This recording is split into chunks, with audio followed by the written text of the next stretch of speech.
chers camarades, à l'heure où s'achève ce meeting, tout ce que vous avez entendu ce soir, toutes les brillantes interventions que vous avez entendues avant moi, vous ont, j'imagine, convaincu de la gravité du moment que nous vivons, de la gravité de ce qui se joue. Ce 15 septembre 2010 restera dans l'histoire politique de ce pays comme la date où on aura perpétré un véritable coup de force. Voilà des élus contre la volonté d'un peuple mobilisé dans la rue, contre tous les sondages, qui rayent d'un trait de plume une conquête héritée d'un combat séculaire du mouvement ouvrier de ce pays. Et voyez-vous, si nous avons cette situation, si M. Sarkozy et les siens ont perpétré ce coup de force alors qu'ils savent pertinemment qu'ils sont minoritaires, c'est précisément parce que ce qui joue, c'est un enjeu de civilisation et un enjeu directement politique. L'enjeu de civilisation, c'est que ce capitalisme vorace, qui a mené toute la planète au bord du krach financier, il y a seulement 2 ans, veut maintenant faire payer sa crise à l'ensemble des peuples de l'Europe. Et dans toute l'Europe, c'est la retraite qu'on met en cause. Pourquoi? Parce que c'est finalement le marqueur de ce que les conquêtes sociales ont placé pour mettre une limite à la liberté illimitée d'exploiter de la part du capital.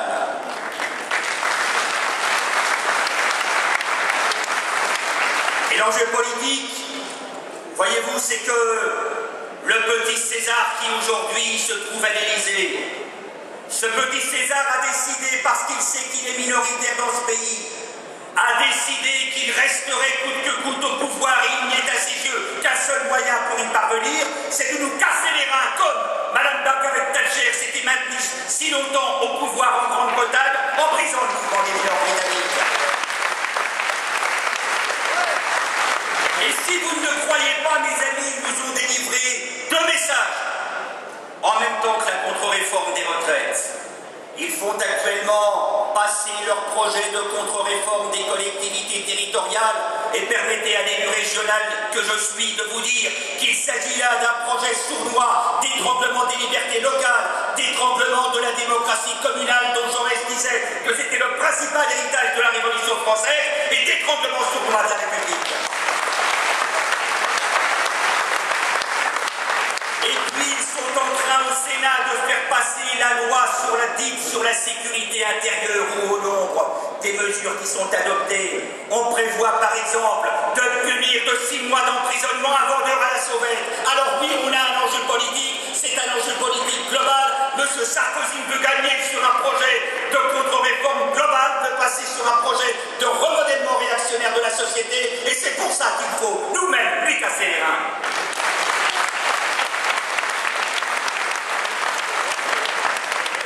Et c'est la raison sur ce dossier phare qui est celui des retraites, pour lequel, lorsqu'on est à gauche, on n'a pas le droit de transiger, on n'a pas le droit d'hésiter, on n'a pas le droit de tergiverser. La retraite, c'est 60 ans, c'est 60 ans et à taux plein.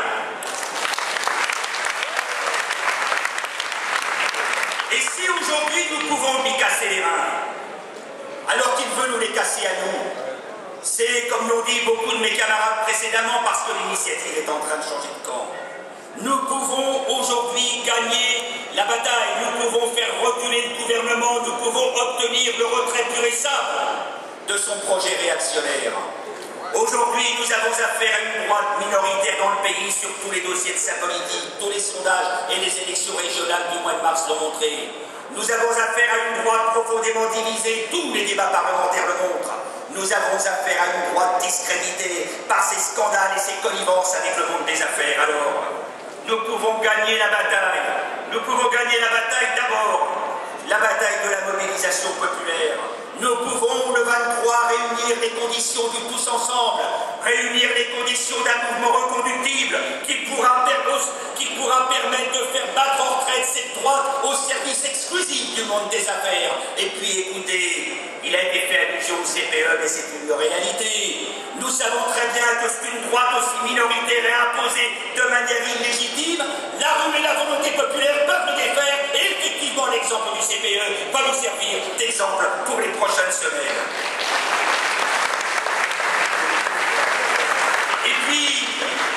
avec le rassemblement unitaire qui a permis l'initiative d'attaque et de la Fondation Copernic. Nous sommes en train, mes amis, de gagner la bataille de la logique alternative au projet de loi du gouvernement. Oui, il est possible de garder la retraite à 60 ans et à taux plein pour le public et pour le privé si l'on s'attaque résolument à la répartition des richesses. Voyez-vous, quand la part de la valeur ajoutée s'est déplacée en 20 ans de 10 points au profit du capital et que cela représente presque 200 milliards d'euros par année, presque 200 milliards d'euros par année, eh bien voyez-vous, il n'est pas illégitime de dire qu'on peut taxer les revenus financiers, qu'on peut augmenter les cotisations patronales au système des retraites et ainsi annuler tout ce que nous ont imposé les gouvernements Balladur en 1993 et Fillon en 2003.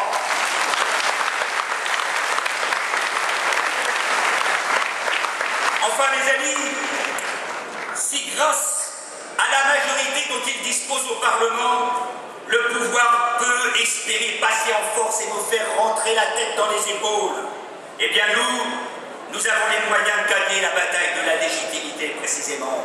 Cette droite n'a pas la moindre autorité pour faire passer un projet aussi contraire à l'intérêt général. Un projet dont effectivement, je crois que Jean-Luc Mélenchon l'a dit tout à l'heure, dont effectivement le président de la République a reconnu qu'il ne figurait pas dans son programme de campagne de 2007. Alors, si ces gens s'obstinent, nous ne devons pas hésiter, à gauche et dans le mouvement social, à dire que c'est au peuple de trancher, que la parole doit revenir aux électrices et aux électeurs, qu'ils nous fassent un référendum. Ils ne voudront pas, ils ont déjà dit qu'ils ne voudront pas, alors très bien, nous les confronterons à une autre exigence, celle que ces députés s'en aillent, qu'ils cèdent la place, que la parole soit donnée au peuple, que l'Assemblée nationale, une Assemblée nationale totalement illégitime, soit aujourd'hui dissoute. Chers amis, nous ne devons pas hésiter devant toutes ces batailles parce que finalement, nous sommes aussi en train de gagner une autre bataille, c'est la bataille de l'espoir. La bataille de l'espoir, c'est parce que tout ce qui se passe aujourd'hui dans la rue et dans les grèves, tout ce qui se passe dans des rassemblements comme ceux de ce soir, c'est finalement un appel à nouveau Front Populaire, ça dégage un parfum de Front Populaire. Je dis parfum de Front Populaire parce que nous le savons bien, l'alternative à Sarkozy ne peut venir que d'une large convergence associant les forces politiques aux acteurs du mouvement social et c'est évidemment un peu ce que nous faisons déjà ce soir. Je dis Front Populaire parce qu'il faudra rétablir tout ce que la droite a détruit en presque 10 ans et que pour cela nous aurons besoin d'un mouvement populaire aussi puissant que celui qui en 1936 a arraché les budgets payés. Je dis Front Populaire parce que nous avons le devoir, et chacun aujourd'hui est devant ses responsabilités, nous avons le devoir de changer concrètement et profondément la vie du peuple et qu'il faut pour cela enfin gouverner contre les banques, contre les marchés financiers, contre les agences de notation et leurs services et contre les affairistes qui font la loi dans ce pays. Je termine mes amis en vous disant qu'il y a 2 siècles, un homme resté jusqu'à nos jours le symbole de la lutte pour la justice et l'égalité avait dit qu'il ne pouvait y avoir de bonheur, ce sont ces mots, il ne pouvait y avoir de bonheur lorsqu'une classe d'individus dévorait l'existence d'une majorité d'hommes et de femmes. C'était à la fondation de la République dans ce pays en 1793. Cet homme s'appelait Maximilien Robespierre. C'est finalement le même défi, le défi du bien commun qu'il nous faut aujourd'hui relever comme à toutes les heures importantes de l'histoire de ce pays,